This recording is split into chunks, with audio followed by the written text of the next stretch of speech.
જેટલો ભગવાનને વિશે સ્નેહ થાય, ભક્તિ થાય, ભાવ જાગે, જેટલું કરીએ એટલું ભાવથી, એમ પ્રસન્ન મનથી, રાજી થઈને, કાંઈ જોરાય નહીં. મહારાજે કીધું છે એટલે કરવું પડશે એમ નહીં, કરવું પડશે નહીં, કરવું જ. મારા મહારાજની આજ્ઞા છે, ભગવાને આજ્ઞા કરી છે, અને આપણે એની પાસે આપણે જવું છે. એના માટે આપણે આ બધા આપણે સાધન કરીએ છીએ. સુરતના ભાલચંદ્ર શેઠ હતા. આ દિવાળીનો અન્નકોટ આવ્યો. અન્નકોટમાં માર્કેટમાં પછી પાપડી લેવા ગયા, અને અન્નકોટમાં પાપડી ધરવી હતી. અને એનું નિયમ હતું કે દર વર્ષે અન્નકૂટમાં પાપડી શાક બનાવવાની આવે. એને એ બાજુ પછી કંઈક કહેતા હશે, પાપડી જ કહે, અહીંયા તો આપણે પછી બીજી ઓળખાણ હશે કદાચ. તો એ લેવા માટે ગયા માર્કેટમાં. તપાસ કરી તો એક જ બકાલીની પાસે એક શેર જ પાપડી હતી, એક જ શેર. એટલે પછી તે વખતે બીજા એક શેઠ આવ્યા. બીજા શેઠે પાપડી લેવા આવ્યા. એને એવી જ ભાવના જ હતી કે ભગવાનના મંદિરમાં આપણે ઠાકોરજીને અન્નકોટમાં ધરીએ. અન્નકોટમાં ધરવા માટે પછી બકાલીને પૂછ્યું કે કેટલા આના? એ કે 8 આના લઈ જાઓ. ત્યારે આ ભાલચંદ્ર શેઠ કે હું રૂપિયો આપીશ, મને આપો. હવે બે શેઠ વચ્ચે ભાવ ચડવા માંડ્યા. ભાવ ચડ્યાથી 50 રૂપિયા સુધી ચડ્યા. હો, એક શેર પાપડીના 50 રૂપિયા. અને ભાલચંદ્ર શેઠ લઈ ગયા અને ભગવાનને થાળમાં ધરી.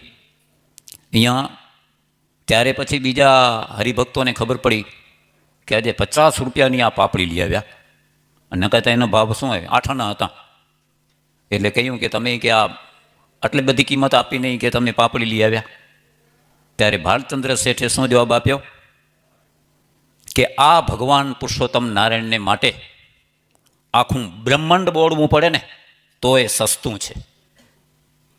મહિમા જ્યારે સમજાય ત્યારે ભાવ જાગે. આ કળશમાં પણ આ કથા છે.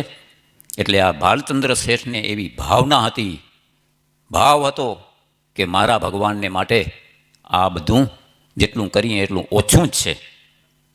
નાવડા ગામના ડોશીમાં 2 પૈસા લઈને મંદિર લીપ્યું, પણ ડોશીમાને એમ થયું કે મને આજે આ મંદિર લીપવા મળ્યું. એવી ભાવનાથી આમ ભગવાનને એ મંદિર લીપીને એવી આમ ડિઝાઇન કરીને કાંઈ નહોતું કર્યું. હો, જિંદગીમાં બીજું કાંઈ નહોતું કર્યું. ઘણાના ઘર લીપ્યા હતા, પણ આ મંદિરમાં એની ભાવના જાગી. મારા ભાગ્યની અંદર કે આ મંદિર લીપવા મને મળ્યું. એવા ભાવથી આમ જ્યારે મંદિર લીપ્યું ને ત્યારે અંતકાળે સ્વામિનારાયણ ભગવાન એને તેડવા માટે પધાર્યા. એટલે જે કંઈ આપણે કરીએ, માનસી પૂજા કરીએ, કોઈ સેવા કરીએ, ગમે એ સેવા હોય, મંદિરની સેવા હોય, બીજાની હોય, ઘરની ભલે ઘરમાં કરો તમે, એ જ તમારી બધી જે ઘરમાં રસોઈ બનાવો, બીજા કોઈક પણ કાર્ય કરો, પણ એમાં ભગવાનનો સંબંધ જોડો. તમે ભગવાનનો સંબંધ જોડો. નહીં જોડો ત્યાં સુધી ક્રિયા થઈ જશે અને એ બંધન કરશે, પણ ભગવાનનો સંબંધ થઈ જશે એટલે ભક્તિ થઈ જશે. જાગે અને ભાવથી જેટલી કરીએ એટલી ભગવાન સ્વીકારે. અને આ પૃથ્વી ઉપર ભગવાન પણ એટલે જ આવે છે. હો, કાર્યણીના વચનામૃતમાં પ્રશ્ન છે કે આ ભગવાન પૃથ્વી ઉપર શા માટે પધારે છે? અક્ષરધામમાં બેઠા થતાં પણ જીવાત્માનું કલ્યાણ તો કરી શકે, પણ પ્રેમી ભક્તોની ભાવના પૂરા કરવા માટે ભગવાન આ પૃથ્વી ઉપર આવે છે. જીવા ખાચર ને દાદા અભલ ખાચર 2 ભાઈ હતા સગા, પણ જીવા ખાચરનો ભાવ અને એભલ પરિવારનો ભાવ અલૌકિક હતો. હો, એવો ભાવ જ્યારે હોય ત્યારે એ ભગવાનને પણ અક્ષરધામ છોડીને આ પૃથ્વી ઉપર આવવું પડે. ગુંદાસરા ગામની અંદર મૂળજી ભગત હતા. બિચારા બહુ ભાવનાવાળા, મહારાજનું ભજન કરે, ખેતીનો ધંધો કરે, પણ ખેતીમાં વળી એમ જુએ કે ખેતી આપણે કરીએ એમાં કેટલું કે જીવડા મરે, કેટલું પાપ થાય, એટલે મહારાજને સંભાળ્યા કરે, ખેતીનું કામ કર્યા કરે ને ભગવાનને યાદ કર્યા કરે.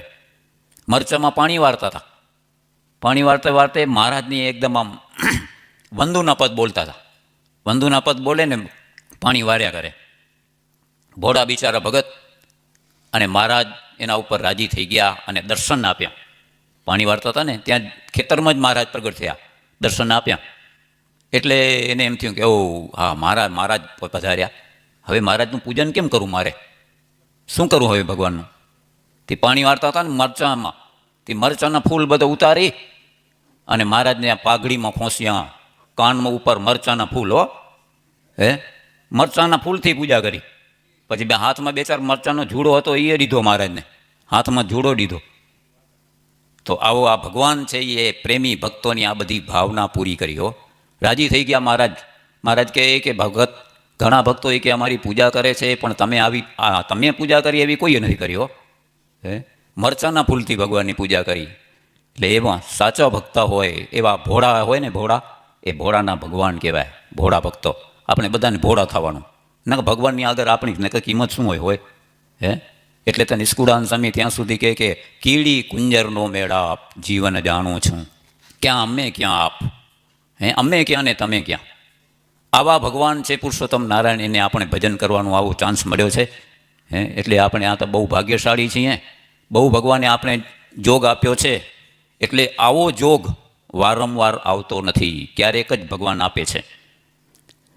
એટલે આવા જોગની અંદર હવે આપણે રહી નહીં જઈએ. આપણે બધાને છેલ્લો જન્મ કરવાનો છે, ભગવાનના ધામમાં જ જવું છે. હવે જન્મ મરણ ટળી ગયું. જન્મ મરણ લખ 84 બધું હવે આપણા ઉપરથી ગયું. એટલે આવા ભગવાન પુરુષોત્તમ નારાયણને આપણે ભાવથી ભજીએ. એટલે એ આપણે પ્રેમથી, શ્રદ્ધાથી, પ્રેમ કહો કે ભાવ કહો કે શ્રદ્ધા કહો, આવા ભગવાનની આપણે ક્યાંથી સેવા મળે? સંતોની સેવા મળે, ભગવાનના ભક્તની સેવા ક્યાંથી મળે?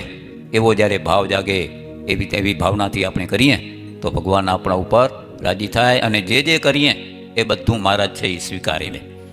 તો ભગવાન છે એ આપણા ઉપર રાજી થશે. ભલે સર્વેને જય શ્રી સ્વામિનારાયણ.